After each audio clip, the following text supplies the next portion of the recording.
Hey everyone, Noir here. Let's get into today's Reddit story. Looking back now, the warning signs had been there all along. They were scattered across the last few months of our relationship, like puzzle pieces I refused to put together. But after being with someone for 3 years, it's easy to convince yourself everything has a reasonable explanation. At least, that's what I kept telling myself. It started with little things. Lauren began staying late at work more often, which wasn't unusual during busy seasons. Then I noticed a perfume I didn't recognize, new clothes I'd never seen before, and the way her phone suddenly became something she never let out of her reach. I have never been the jealous type. I always believed trust mattered. Still, something felt off. She would pull away whenever I tried to hug her while she was texting. She started taking work calls outside, and she kept mentioning girls' nights with people whose names I'd never heard. Last Tuesday, while I was doing the laundry, her phone lit up on the table beside me. A preview from someone named Derek appeared. "Missing you already. Last night was..." The rest of the message was hidden, but my stomach dropped. I never wanted to be the guy who checked his girlfriend's phone, but it felt like everything was telling me to stop ignoring what was right in front of me. That night, when she came home, I decided to ask her directly. She was standing in the kitchen making a protein shake like it was any other evening. Once she turned the blender off, I looked at her. "Who's Derek?" She froze for a second. Then, instead of looking guilty, she smirked. It wasn't her usual smile. It looked cold, almost satisfied. "Took you long enough to figure it out, Ryan," she said, before taking a sip. "Derek is my boss. And yes, I've been sleeping with him for 2 months." She said it so casually that it hit me harder than I expected. There was no guilt, no hesitation, no apology. "I needed someone stronger," she continued with that same smug look. "Someone who knows what he wants and goes after it. Not someone who spends every weekend playing games with Tyler or watching stupid movies." I stood there, trying to process everything. After 3 years together, this was how she really saw me. Then one thought came to mind. "Does Chloe know?" Lauren laughed. "She's known for weeks. Most of our friends know. They understand. Derek can give me a real future, not just dreams and excuses." That hurt even more than finding out she'd cheated. These were people I'd celebrated birthdays, holidays, and countless dinners with, and they had all known. I opened our group chat with Tyler and Chloe. "Did you know?" Tyler answered almost immediately. "You're a great guy, but Lauren needs someone more established. Don't take it personally." Then Chloe replied, "We didn't want to hurt you, but maybe this is the push you needed." I looked up and saw Lauren watching me. She was clearly expecting me to lose my temper. Instead, I smiled. Without saying anything else, I walked into the bedroom, grabbed my duffel bag, my laptop, and my keys. As I passed the kitchen, Lauren looked confused. "Where are you going?" she asked. "Out," I answered. "And Lauren, you can keep the apartment. I'm sure Derek can handle the rent." She started to respond, but I closed the door before she could finish. My phone kept buzzing with messages, probably from our so-called friends trying to justify everything. As I drove away, I turned it off. For the first time in months, I didn't feel angry. I felt relieved. Sometimes losing everything makes you realize you never really had it. Update. Thanks for all the support on my last post. I never expected so many people to relate to it. A week has passed, and I'm still trying to process everything. I've been staying at a small motel on the edge of town. Nothing fancy, but it's clean. The owner, an older man named Walter, heard what happened and even lowered the weekly rate for me. After keeping my phone off for 2 days, I finally turned it back on. 32 missed calls, 47 text messages. Most were from Lauren. Some came from Tyler and Chloe, and a few were from numbers I didn't recognize.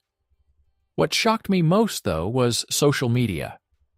Lauren had already started telling her version of the story.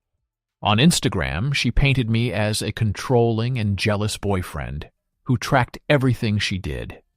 She claimed I'd manipulated her for years, isolated her from her friends, and exploded when she finally stood up to me.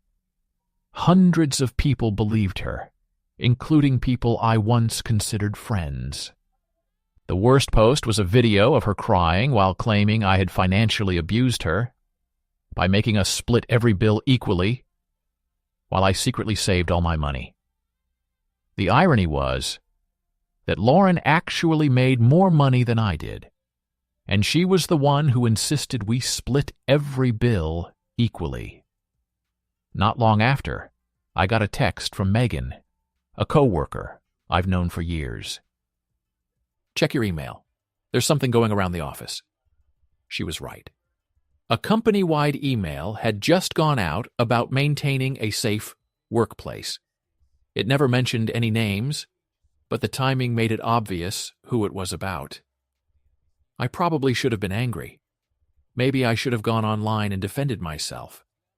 Instead, I found myself wondering how far Lauren was willing to take this.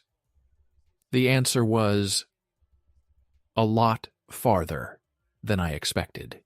Yesterday, I stopped by our usual coffee shop, figuring it was safe, since Lauren always complained about their coffee. I was wrong. The barista, who normally joked with me, barely looked at me. He treated me like I was some kind of criminal. Later, I found out Lauren had become a regular there, telling everyone her version of the story and playing the victim. Then something unexpected happened. While picking up a few things from storage, I ran into Natalie, Lauren's so-called best friend. She looked nervous and kept checking over her shoulder. "Be careful," she whispered. "Why?" I asked. "Derek isn't just your girlfriend's boss. His wife has serious connections, and Lauren's been telling her you're unstable, that you're dangerous." "Why are you telling me this?" She hesitated before answering. "Because this isn't the first time they've done this. Before you, there was another guy at work. Lauren and Derek pulled the same stunt on him, and he ended up leaving town. That changed everything." That night, I started searching through anything I could find online: court records, public posts, old social media accounts. The guy Natalie mentioned, Brandon, was real. He had practically disappeared from social media around the same time Lauren started working there. The next morning, my landlord called. Lauren had tried to remove my name from the lease by claiming I'd abandoned the apartment. When that didn't work, she accused me of threatening her. He didn't believe it, but he warned me he'd seen something similar happen to his cousin years earlier. Then another surprise landed in my inbox: an Instagram message request from an account I didn't recognize. The profile picture showed a well-dressed woman in her 40s, wearing expensive jewelry. Her message was short: "We should talk about my husband and your girlfriend. Coffee tomorrow? Mrs. Bennett." I was meeting her in an hour. Something told me Lauren's story about finding a stronger man was about to fall apart. Oddly enough, the more lies Lauren told and the more people believed her without hearing my side, the calmer I became. Every fake tear, every twisted story, every social media post reminded me I wasn't losing anything worth holding on to. Update 2. Sorry it took so long to post another update. The last 2 weeks have been a lot. Meeting Mrs. Bennett changed everything. She had been collecting evidence for months, not just about Lauren and her husband, but about a pattern that had been going on inside the company for years. Remember the guy Natalie mentioned who left town? He wasn't the first. Mrs. Bennet had proof of at least 3 similar situations over the last 5 years. Young employees got involved with her husband, and together they helped bury anyone who could expose the truth. This time, she wasn't staying quiet. She had text messages, emails, expense reports, and even security footage from the parking garage. The only thing missing was exposing everything in public. That's when she told me about the company's annual gala. I had no intention of going, but she convinced me. "The best revenge," she said, "is letting people expose themselves." The gala was held at an expensive hotel downtown. I arrived late, dressed better than I ever had for one of those events. The expressions on Lauren and Derek's faces were priceless. Lauren nearly dropped her wine, and Derek went pale the second he saw me. The funny part was, I didn't even have to start anything. Chloe walked over first. She was obviously drunk. "You've got some nerve showing up," she slurred loud enough for everyone nearby to hear. "After everything you did to Lauren." I smiled. "Everything I did?" I asked. "I'd love to hear that." Before she could answer, Megan stepped in. She had quietly been gathering evidence herself. Screenshots of Lauren bragging in company chats. Audio recordings of Lauren and Derek planning how to twist the story. "Actually," Megan said loudly, "I think everyone deserves to hear what really happened." Over the next hour, everything fell apart. Mrs. Bennet arrived at exactly the right moment, with a tablet full of evidence. Within minutes, messages and photos were displayed on the projector for everyone to see. Lauren completely lost control of the situation, but Tyler made it even worse. Trying to impress Derek, he'd been recording everything on his phone. Instead, he captured Lauren's entire breakdown. "You think you're so smart," she screamed at me. "You and that bitter old woman are trying to destroy everything I've worked for. Derek loves me. We're building a future together." Then Mrs. Bennet delivered the final blow. She had already filed for divorce.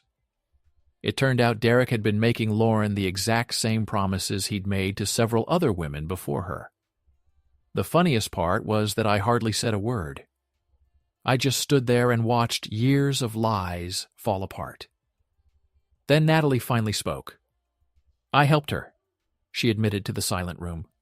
"I helped destroy that other guy's reputation. I won't do it again." By midnight, the gala was over.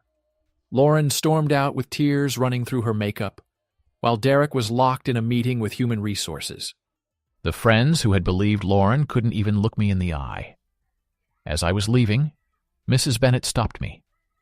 "Thank you," she said, "for staying instead of running away." I drove back to the motel feeling lighter than I had in months. Walter was still awake, watching television. "Good night?" he asked with a grin. "You could say that." The next morning my phone started buzzing again, but this time the messages were different. People were apologizing, making excuses, and claiming they had never really believed Lauren. I even heard from Brandon, the guy who had left town. He'd been following everything through mutual friends. Sometimes karma just needs the truth to come out. This will be my last update.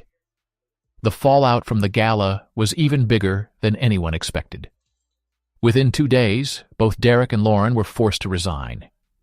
But that was only the beginning. Mrs. Bennet turned over all the evidence she had collected. Expense reports, emails, and documents showing how Derek had misused company money and targeted co-workers alongside Lauren. The company's lawyers moved quickly.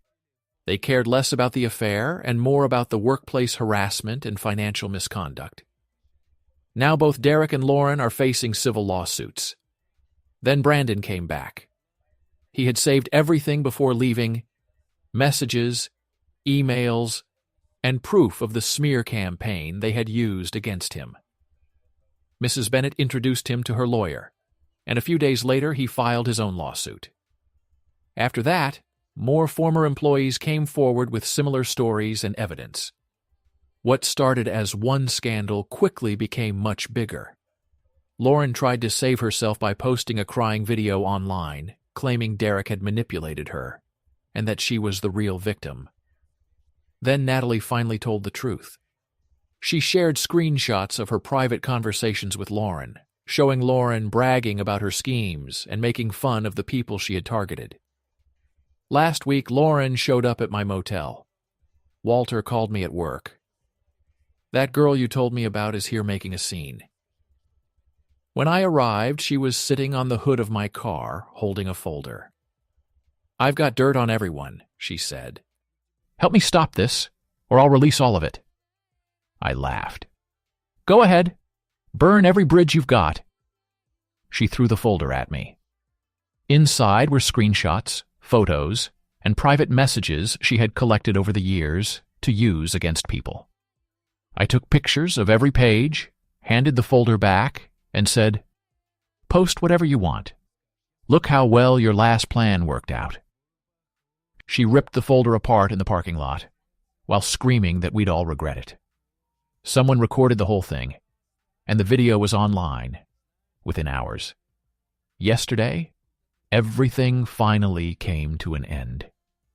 Mrs. Bennett finalized her divorce and walked away with the house, the cars, and most of the assets. Derek's payout from the company disappeared into legal fees, and his reputation was destroyed. Lauren moved back to live with her parents in another state. Her social media accounts have gone completely silent. The friends who took her side are dealing with the consequences too. Tyler tried apologizing with a long message about wanting to be a better friend. I simply sent him a screenshot of the texts, where he defended Lauren. He blocked me. As for Chloe, she's busy trying to protect her own career now that Lauren's messages could come out. I almost feel bad for her. Almost. As for me, I signed the lease on a new apartment, earned a promotion at work, and recently started seeing someone new. We're taking things slowly this time. The biggest lesson I learned is that the best revenge isn't getting even. It's moving on, living your life, and letting people destroy themselves with their own choices. I'll admit, though, watching it all fall apart was pretty satisfying. This is my final update. Thanks for following along. Sometimes karma doesn't need any help. All you have to do is step aside and let people reveal who they really are.